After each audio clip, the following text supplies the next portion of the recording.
Shalom, selamat malam saudara. Kembali lagi kita bersama merenungkan firman Tuhan dengan judul Roh itu memimpin terus.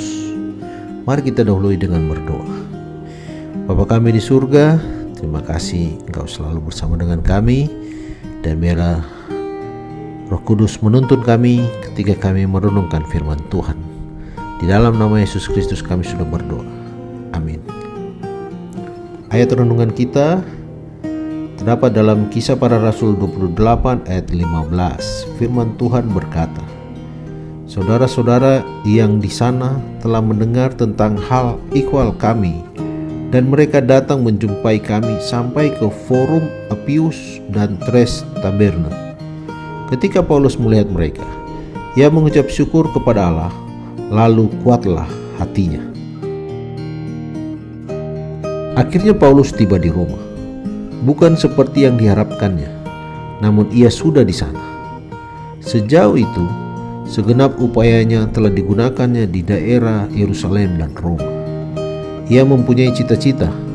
Ia rindu memberitakan Injil ke Spanyol dan wilayah Barat Laut Tengah. Memang ia mengharapkan bahwa Roma akan mempercepat dia bergerak ke sebelah barat. Ketika James Aitken mengimpikan suatu stasiun gelombang pendek internasional untuk menyiarkan kabar Advent ke seluruh dunia, ia terpaksa mendirikan yang lebih kecil.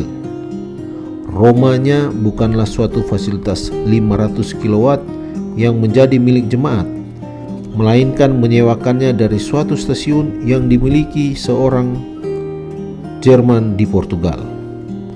Demikianlah mulainya siaran radio Advent sedunia. Pada tahun 1987, Jemaat Advent mulai menyiar dari fasilitasnya sendiri di Guam. Pendeta Aitken sudah lama menyerahkan tanggung jawabnya kepada Departemen Radio Televisi Pusat. Pada hakikatnya, departemen tersebut tidak ada lagi. Paulus tidak pernah ke Spanyol, tetapi Injil sudah.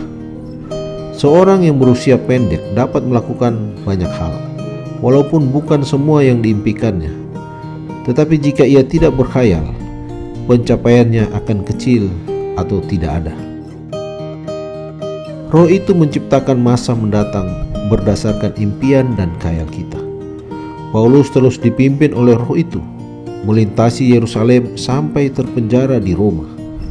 2 kali ia terpenjara di situ, memberikan warisan yang lebih besar kepada jemaat daripada kalau ia memberitakan Injil ke Spanyol. Dari penjaralah ia menuliskan suratnya yang terbesar dan yang telah mengenyangkan gereja-gereja yang didirikannya. Tuhan cepat juga mengajar Paulus agar mereka puas dengan perjalanannya. Ia melarikan diri ke Arabia. Saudara-saudara yang di Yerusalem meresahkannya. Polisi lalu lintas dalam khayalnya di Troas. Semuanya itu tentu telah menjengkelkan hatinya. Akan tetapi, dalam segala perubahan rencananya, ia melihatnya sebagai pimpinan Roh itu, lalu ia menguatkan hatinya. Saudara, pada tahun 1969 dan 1970, kami mempunyai pengharapan yang kuat akan memiliki stasiun radio gelombang pendek di Monaco. Karena berbagai hal tidak jadi. Apa yang menanti-nanti di kemudian hari, saat yang tidak pernah diimpikan mempunyai potensi yang lebih besar. Segenap sorga sedang menunggu pria dan wanita melalui siapa Allah dapat menyatakan kuasa kekristenan. Dikutip dari buku Kisah Para Rasul halaman 473. Mari kita berdoa. Bapa kami di surga, terima kasih untuk hari ini Engkau sudah jaga lindungi kami. Terima kasih untuk Roh Kudus-Mu yang terus memimpin kami, menjadikan kami alat Tuhan. Bapa di surga, tuntunlah kami ini.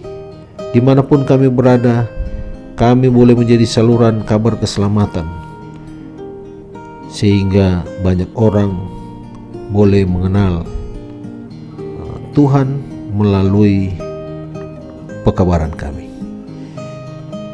Terima kasih Tuhan untuk renungan malam hari ini. Di dalam nama Yesus Kristus kami sudah berdoa. Amin.